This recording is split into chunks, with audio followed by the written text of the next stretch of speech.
Viewers, मैं गरिमा स्वागत करती हूँ आप सभी का मेरे channel quick learning with ease पे। आई होप आप सभी बहुत अच्छे होंगे एंड इंटरव्यू की प्रिपरेशन अपनी काफ़ी अच्छे से कर रहे होंगे। सो आज का वीडियो बहुत ज़्यादा इंटरेस्टिंग होने वाला है। कैसे होने वाला है ये मैं आपको बता दूँ। देखिए, इंटरव्यूअर्स का आपसे ये क्वेश्चन है कि सर या मैम, आप नया ज्वाइन करेंगे, ठीक है, वो स्कूल, वो स्टूडेंट्स आपके लिए नए हैं, ठीक है, तो आप किस तरीके से अपनी उस जर्नी के फर्स्ट डे को स्टार्ट करना पसंद करेंगे। मतलब क्या आपकी स्ट्रेटेजी रहेगी कि आपको अपनी क्लास को इस तरीके से स्टार्ट करना है, या फिर आप अपने जो फर्स्ट डे आप जो क्लास में जा रहे हैं आपको ये चीज़ें उसके अंदर करनी है, ठीक है। हमको ज़रा बताइए आप किन चीज़ों पे फोकस रखेंगे अपना, या फिर एज अ टीचर अगर हम जा रहे हैं कहीं पे अपना फ्रेशर टीचर की तरह, फर्स्ट डे है हमारा स्कूल में, तो हमको किन चीज़ों पे फोकस रखना है आप पहले में बताइए। और ये भी कह सकते हैं कि हमको डेमो देके बताइए। मान लीजिए ये आपका फर्स्ट डे है, हम आपके स्टूडेंट्स हैं, ये आपकी क्लास है, तो आप किस तरीके से स्टार्ट करेंगे। तो देखो कितना ज़्यादा कॉम्प्लिकेटेड हो गया। उस वक्त के लिए सोचो, अगर आपसे कोई सडन इस तरीके से क्वेश्चन पूछ दे या फिर आपको बोल दे कि डेमो देके बताओ इस बात पे, तो आप क्या करेंगे, किन चीज़ों का ध्यान रखेंगे, क्या क्या आंसर देंगे। तो स्टार्ट करते हैं वीडियो को। ओके, सो देखिए, सबसे पहले जब भी आप अपना स्कूल में स्टार्टिंग कर रहे हैं या फिर किसी भी क्लास में आप एक नए टीचर की तरह जा रहे हैं, ठीक है, तो मेन चीज़ क्या रखती है, क्या आपकी नॉलेज, मतलब आपको पूरी अपने सब्जेक्ट की नॉलेज है, यही मैटर करता है। नहीं, देखो, अगर आपको अपने सब्जेक्ट की ओके नॉलेज भी है ना, तो बहुत है, ठीक है, क्योंकि फर्स्ट डे आपको जाके ऐसा नहीं है कि सारा का सारा अपना ज्ञान उड़ेल देना है वहाँ जाके, ऐसा नहीं करना। आपको सबसे पहले क्या करना है, अपनी क्लास में, कहते हैं ना कि अपनी इमेज बनाना, ठीक है, बच्चों के बीच में अपने आप को प्रेजेंट करना, वो बहुत ज़्यादा इंपॉर्टेंट है, ना कि सीधा जाके कुछ पढ़ाना।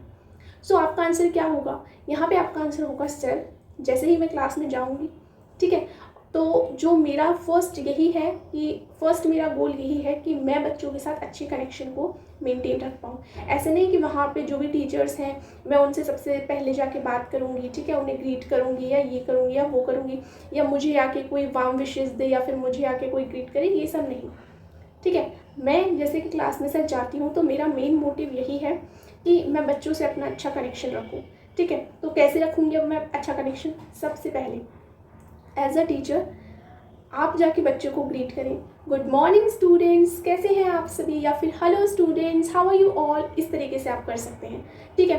फेस पे एक सिंपल स्माइल हो, ऐसा नहीं फेस एकदम डरा हुआ हो या फिर बिल्कुल बुझा हुआ हो।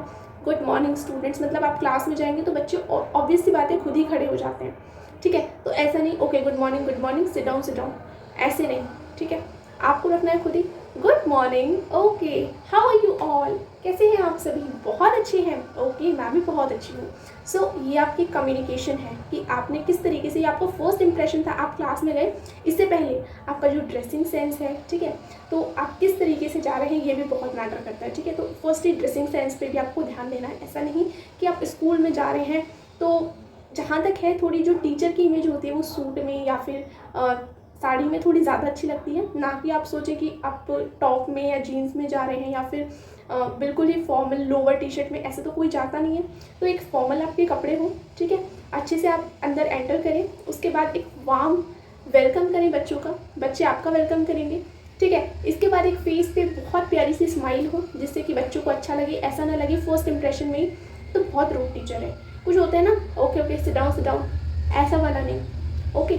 नेक्स्ट आपको क्या करना है, नेक्स्ट आपको अपने आप को इंट्रोड्यूस करना है बच्चों के आगे, ठीक है, उनके इंट्रोडक्शन से पहले। लाइक इंट्रोड्यूस में आप ये मत बोलो कि I am your math teacher, ठीक है, आज से मैं आपको मैथ पढ़ाऊंगी, मैं ही आपकी क्लास टीचर हूँ, इस तरीके से नहीं। सो आप अपने आप को पहले बच्चों को अच्छे से सिट डाउन बोलिए, उसके बाद बच्चों से पूछिए क्या आप पहचान पा रहे हैं मुझे, कौन हूँ मैं, नहीं, ओके, फिर आप अपने आप को प्रेजेंट कीजिए, like I am Garima, okay, अपना नाम ज़रूर बताइए, ओके, ऐसा नहीं कि I am your math teacher, direct math teacher, I am Garima and I am your math teacher and also your class teacher.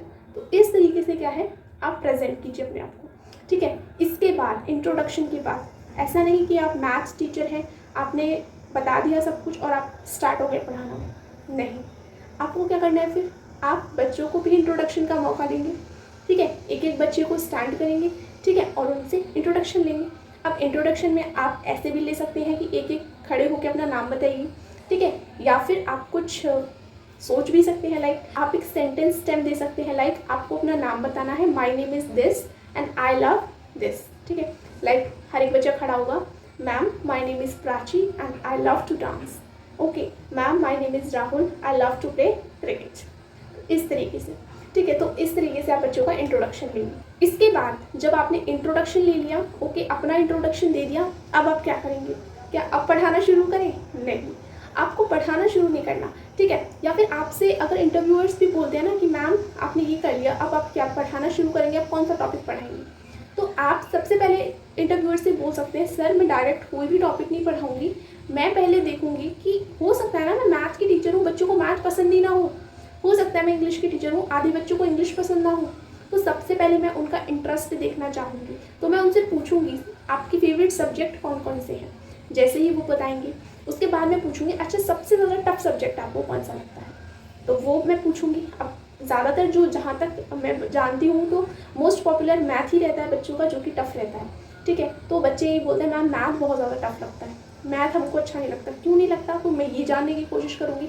तो मैं जो भी उनके थॉट्स हैं कि उनको क्यों अच्छा नहीं लगता, किन चीज़ों में उनको डर लगता है, मैं वो सब बोर्ड पे लिखूँगी, ठीक है। उसके बाद मैं क्या करूँगी, मैं उन बच्चों को ये सब उनकी बातें लिखने के बाद फिर मैथ क्यों ज़रूरी है, क्यों अच्छी है, कैसे मैथ को ईजी बनाया जा सकता है, ठीक है, कैसे मैथ के डर को दूर भगाया जा सकता है, मैं इस चीज़ पे बच्चों से बात करूँगी। तो बात ये करूँगी कि मैं बच्चों को बहुत ज़्यादा इंटरेस्टिंग वे में मैथ की इम्पोर्टेंस को बताऊँगी, ठीक है। मैं ये बताऊंगी कि मैथ ज़रूरी नहीं कि सिर्फ पेपर पेंसिल पे या फिर इस तरीके से ही की जाए।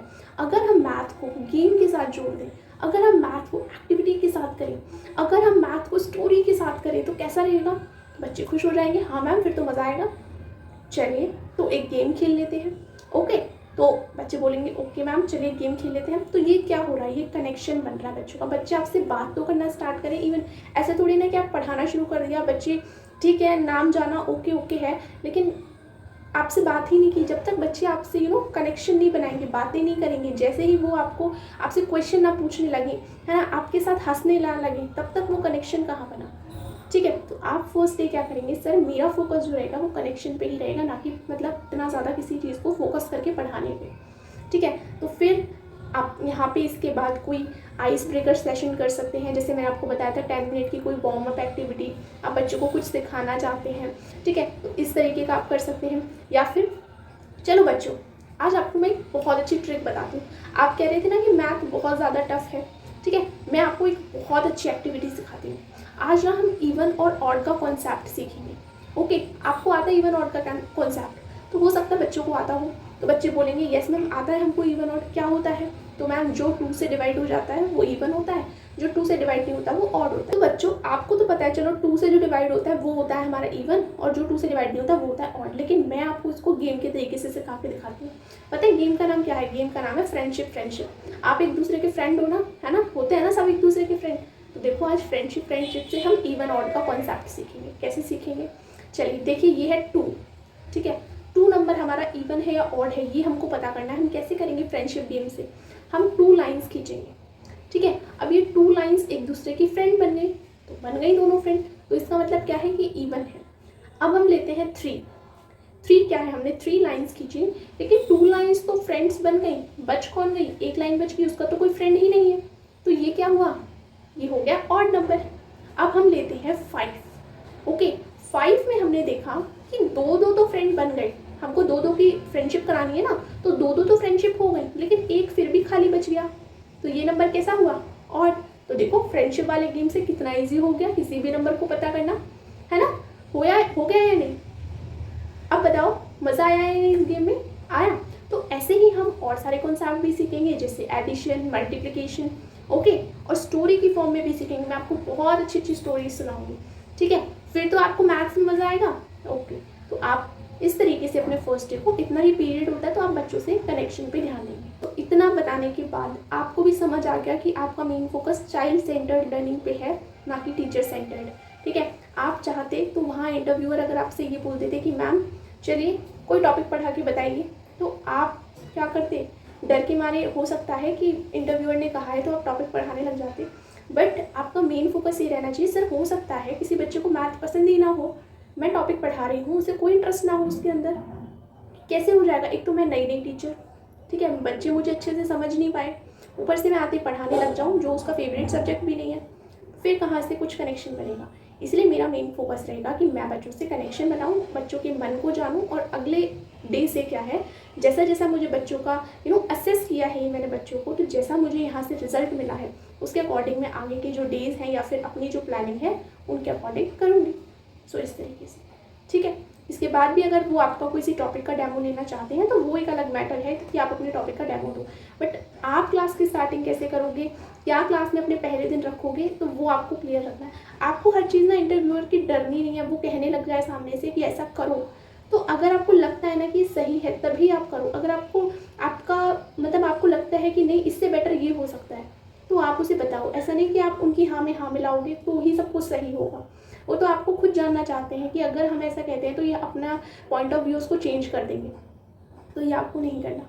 ओके, होप आपको यहाँ से आंसर से बहुत हेल्प मिली होगी। इसके बाद एक और चीज़, एक मेरे पास कमेंट आया था, अंशु मलिक जी का एक कमेंट है, काफ़ी बार कमेंट आया है कि ma'am sink and float topic पे आप हमें डेमो टीचिंग दो, ठीक है। तो एक चीज़ मैं आपको यहाँ पे बताना चाहूँगी कि सिंक एंड फ्लोट वाला जो चैप्टर है आप इसकी डेमो टीचिंग ना ही दो इंटरव्यू में तो ज़्यादा अच्छा है। क्यों अच्छा है? क्योंकि ये चैप्टर पूरा का पूरा एक्सपेरिमेंट बेस्ड है, ठीक है। आप इसको बोर्ड पे बिल्कुल भी अच्छे से नहीं समझा सकते। क्यों नहीं समझा सकते?